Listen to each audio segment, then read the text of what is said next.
Bien, una de las cosas que me llamó muchísimo la atención en este momento de descanso con Netflix, ya se viene Punto Rojo en un ratito nada más, va su columna hoy, tema sorpresa, en un ratito. Una de las cosas que me llamó la atención cuando miraba la serie en Netflix del jurado, eh, me recordaba y yo sentía y pensaba que así eran los juicios antiguamente, con esas pelucas, y que venía gente del pueblo que la elegían como el mejor vecino, qué sé yo, lo juntaban a todos y decían, bueno, ¿lo matamos o le cortamos el pito? ¿Qué hacemos? Entonces la gente como uno que trabajaba de albarruqueque, venía, se sentía importante y tenía el poder de decidir sobre la vida o la condena de una persona. Gran poder que te daban casi sin estudiar. Entonces, cuando me encuentro con esta serie, me hace pensar que así era antes y que ahora en otros países se hacía algo similar. Buscan gente de distintos lugares, X, con sus mambos, sus quilombos, sus líos. En la serie, la vida personal de cada uno de estos jurados era muy importante porque influenciaba cómo vivía en cuanto a la decisión que iban a tomar, si una persona era culpable o no.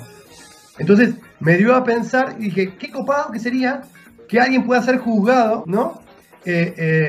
Por alguien común, por alguien normal, que está fuera de la ley, que no entiende el proceso de la ley, que lo único que hace es sentir si esa persona es culpable o inocente.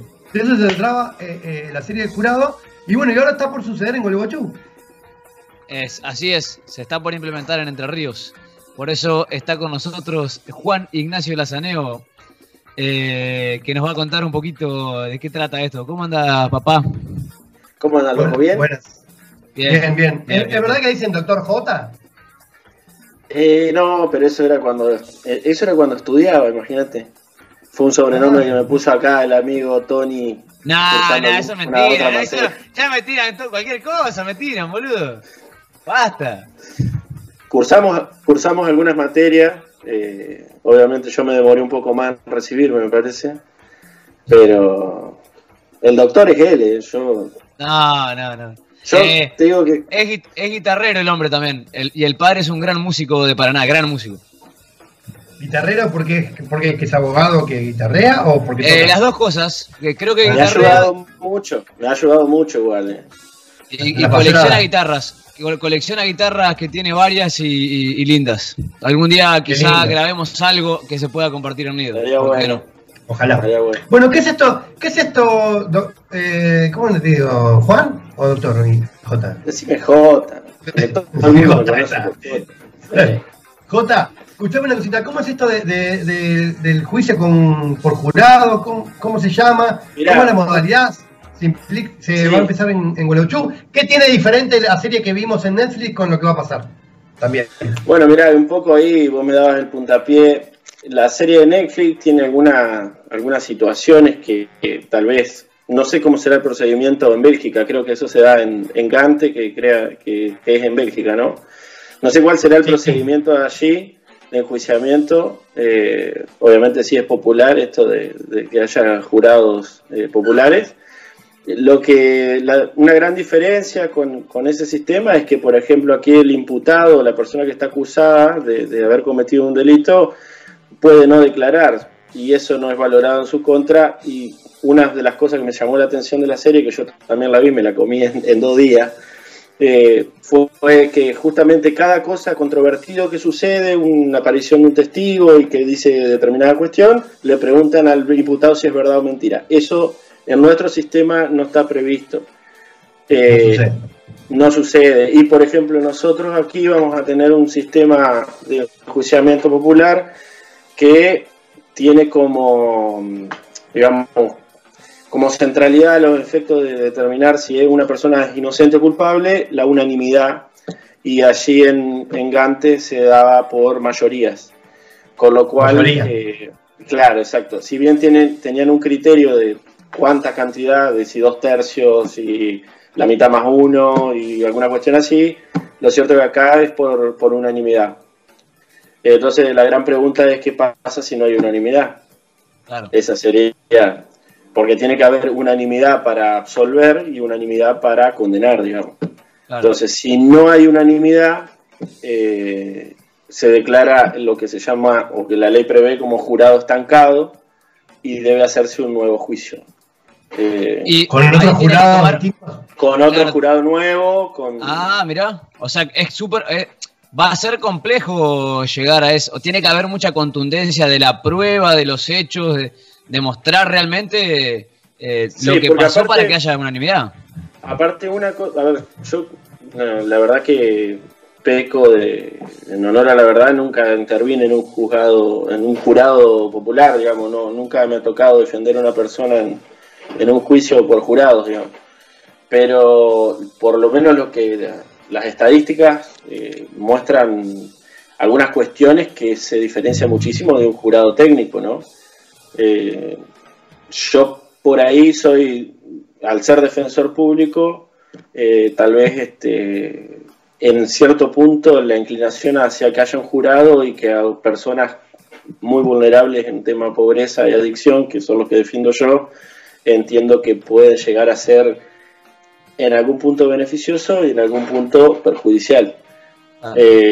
Creo que es bastante controvertido desde lo que significaría doctrina o lo que significaría la gente que ha escrito sobre esto y los que han traído el sistema de Estados Unidos, sobre todo de Inglaterra.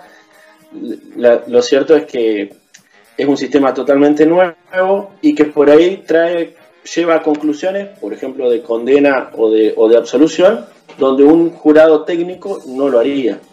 Claro.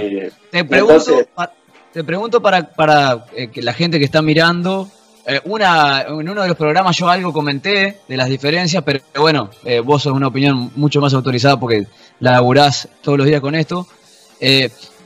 ¿Cómo es a grandes rasgos el cambio de la estructura, cambio de roles? ¿Cómo funciona hasta ahora el sistema? ¿Quién juzga? ¿Y cómo pasaría a ser en adelante? Más o menos como para que la gente se dé una idea. Claro, yo desde más ignorante todavía, perdón, y más atrás.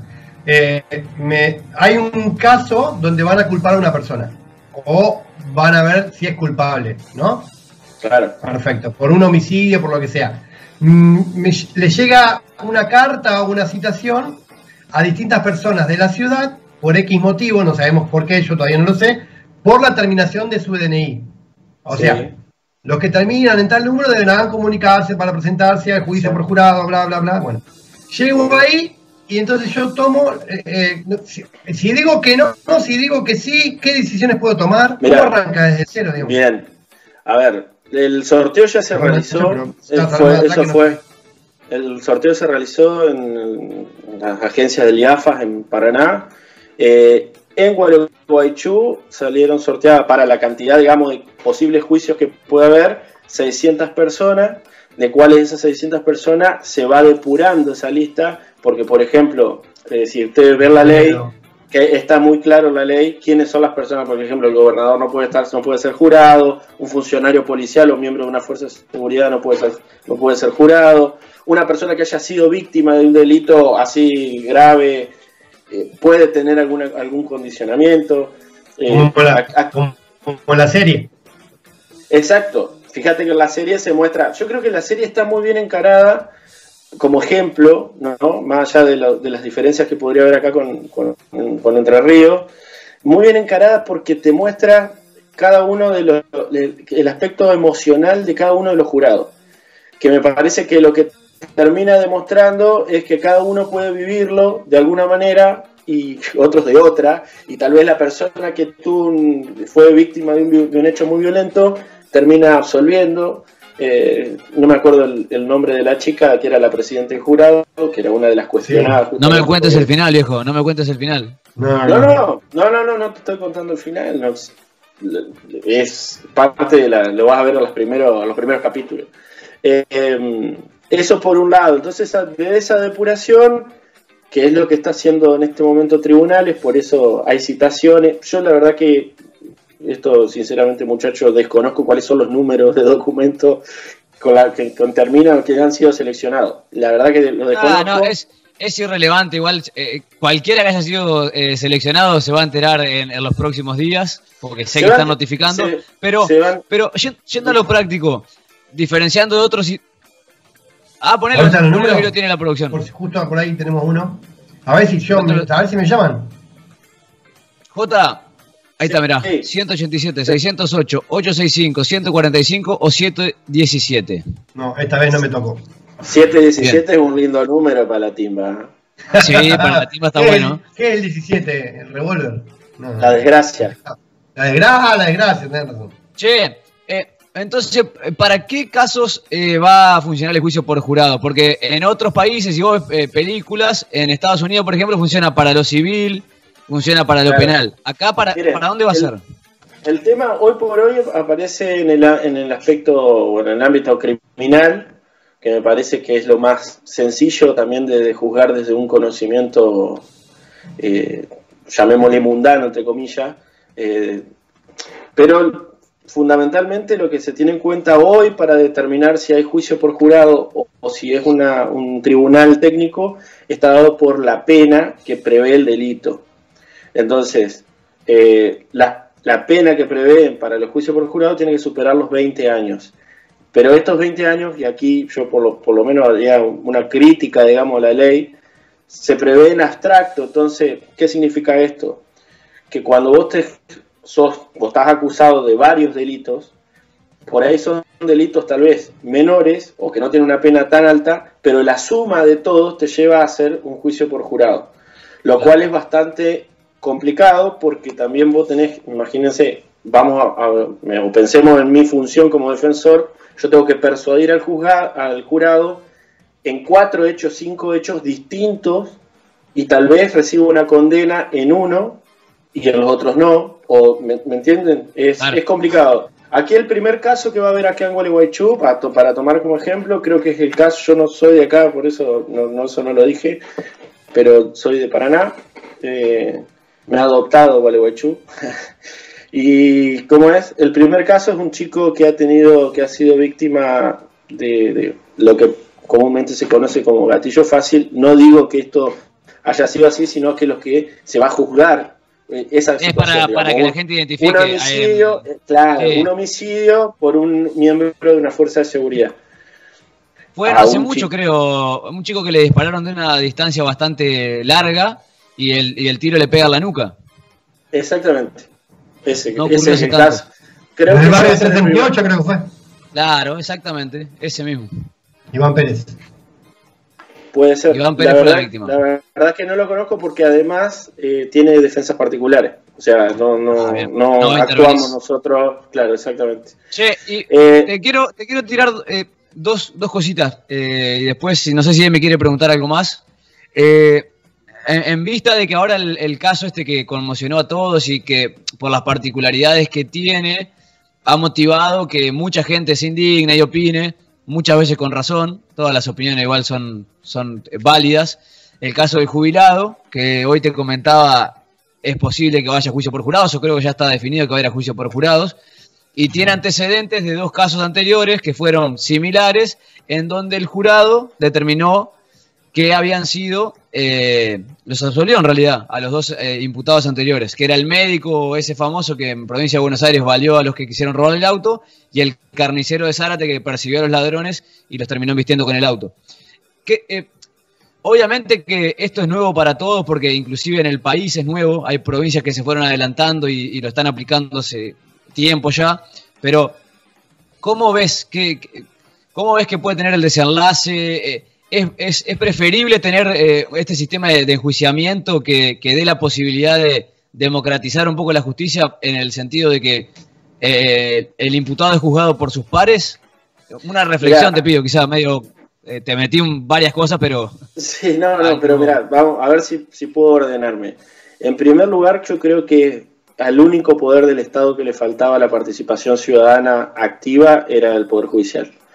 O sea que en ese sentido, si bien genera una cierta incertidumbre cómo se puede resolver un determinado caso, por esto que vos decís, Nacho, el ejemplo del carnicero, el ejemplo del médico que mata a las personas que intentaron robarle, lo cierto es que es la participación ciudadana en este ámbito del poder del Estado que no estaba.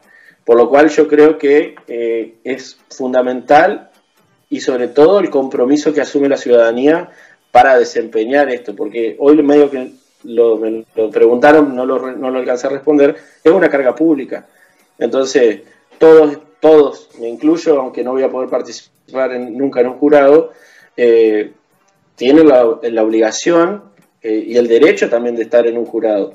Entonces, creo que eso es un punto a tener en cuenta al momento de la responsabilidad que también genera para el ciudadano participar en esto. Sé que va a haber algo así de una remuneración que no sé cuál será el monto, sé que no es mucho, o sea que no sé cómo lo van a canalizar a eso, pero a mí me parece que es fundamental. Y un aspecto que por ahí hoy, capaz que respondo más la pregunta anterior que me hicieron, lo que sí hay que tener en cuenta es que hay un juez técnico. Hay un juez técnico que va dirigiendo a este jurado popular. ¿En qué sentido? Le va indicando cuáles son las instrucciones, o la ley lo llama como instrucciones, de cómo, por ejemplo, en el caso del médico o del caso del carnicero, cuándo tenemos legítima defensa, cuándo una persona tiene el derecho a repeler una acción ilícita por parte de otra. Entonces, también en ese sentido es fundamental. ¿Por qué? Porque, por ejemplo, para tirar un clásico ejemplo de lo que acá nosotros los abogados penalistas se llama, o procesales, se llama de exclusiones probatorias. Si a un pibe, para sacar la información de dónde no sé, dónde compró la droga, o dónde tiene la droga, lo cagan a trompada, esa prueba no puede ser tenida en cuenta por la parte de la policía. O sea, al aplicar violencia para que una persona confiese determinado delito, obviamente ya sabemos que está recontra prohibido en el ámbito de los derechos humanos. Entonces, por ejemplo, ese sería un caso que el juez técnico tendría que darle las instrucciones que esa voluntad, por más que lo haya dicho el imputado o la persona que esté sospechada, no puede considerarse, no se puede tomarse en cuenta. Por lo cual, ahí el jurado, que creo un poco en la serie también se ve, el jurado va a tener que resolver si condena o no condena, sin eso, que tal vez era lo determinante para poder usarlo para llegar a un veredicto de culpabilidad. Yo entiendo que los casos van a variar muchísimo. Me hace un poco de ruido esto de la pena en abstracto, pero también tiene como una contrapartida, como cierta garantía para las personas enjuiciadas, que requiere la unanimidad, por lo cual, digamos, tienen que estar bien seguros. Y lo que sí, algo que es bastante trascendente, que es bastante complicado de explicarlo coloquialmente, que sería, por ejemplo, la forma en que se llega a la decisión. En un jurado técnico hablan de la sana crítica racional. ¿Qué significa esto? Es decir, todo lo que tiene estudiado el juez, o la experiencia, la psicología, la lógica, las leyes y todo eso, resuelve aplicar una condena o no aplicar una condena. En cambio, el jurado se basa en otro aspecto de valoración probatoria, o de cómo va a valorar la prueba, que es la íntima convicción. Con lo cual, también es bastante controvertido, digamos. A ver, yo creo que el punto de partida aquí, yo como defensor, para mí estaría en si una persona imputada de un hecho puede elegir ser juzgado por sus pares, o sea, si es un derecho del imputado, renunciable o no renunciable. Por lo cual, yo entiendo que así debería haberse elaborado la ley, no es así, es decir, fijaron un parámetro objetivo que es la pena, es decir, lo de los 20 años. Apagaste el micro, Emi, me parece. Pregunta, para ir como ya redondeando y cerrando. O Bien. sea que vos lo que estás diciendo que no sucede es que el imputado pueda elegir si es juzgado por no sé cómo se llama, jurado Popular. público, ¿no? Popular o no. Exactamente. Toda la vida va a elegir que sí. No sé. Tiene una Sí, chance depende. más que alguien que no Depende. sabe. Si yo Por me la ejemplo, mandé, yo me la mandé, sí. si yo me la mandé. Pero hay temas que son muy prefiero que susceptibles. Por Yo ejemplo, creo- un violador no elegiría un jurado popular para mí. No, obviamente Bien que pedo. no. No, está bien. Puede ser. Sí, o por ejemplo, a ver, hoy un tema muy candente, el tema de violencia de género. Más allá de que, como le estoy explicando, esto de las penas en abstracto, es decir, la sumatoria de penas, tal vez las violencias de género tienen penas más bien, más leves, digamos, salvo cuando obviamente llegamos a una tentativa de femicidio o algo un poco mucho más grave, ¿no? Pero fíjense el contexto que uno puede llegar a vivir en un juicio y de cómo depende de los jurados, es decir, de las individualidades del jurado. Sí, de cómo está compuesto. Por lo cual, fíjense, si ustedes ven, hay una película muy conocida, se llama Jurado en Fuga, o Tribunal en Fuga, algo así, que justamente en Estados Unidos hay estudios de abogados, bufet de abogados, especializados en determinar perfiles de jurados. ¿Por qué? Porque previo a cuáles son los 12 que van a estar, más los 4 suplentes que prevé la ley, yo como defensor puedo recusar a alguno, el fiscal puede recusar a otro, y hasta incluso se puede tornar controvertido si el fiscal quiere que esté uno y yo por ahí le diría que no. Entonces, es como también seleccionar a quién uno va a juzgar a la persona, en mi caso, a quien defiendo, ¿no? Tal cual. Yo creo que es un gran avance en la justicia en términos de participación ciudadana y un gran desafío también de lo que puede llegar a venir. Por ejemplo, volviendo y cierro con esto, el caso del carnicero, el caso del carnicero, un jurado técnico lo hubiera condenado, sin lugar a dudas. Claro. Seguro. Lo mismo un jurado en el caso de Chocobar, lo mismo. Seguro. Sí. No, sí. Jota, no creo, sí. Te cerramos porque tenemos una columna más para hacer, pero seguramente te volvamos a invitar. Me encantó, Jota. Jota. Súper instructivo, me quedó claro. Está buenísimo el tema y seguramente cuando empiecen a desarrollarse los juicios vas a poder darnos quizá una información y un punto de vista. Así que seguramente te vamos a volver a llamar en breves instantes. Dale, muchas gracias por estar, amigo. Gracias por la invitación. Juan Ignacio, gracias Jota, nos vemos. Chao. Abrazo. Bueno, ahí pasó Jota. La verdad que me pareció súper instructivo poder... Vi la serie, claro, yo sé cómo es el sistema, pero bueno, difiere bastante de lo que de Argentina. Vamos a una mini pausa musical de así de 30 segundos y ya se viene la columna de Punto Rojo, la tan esperada de Punto Rojo, que ya quedó fija para los clásicos de los miércoles. Vamos a ver qué nos trae hoy Nacho García.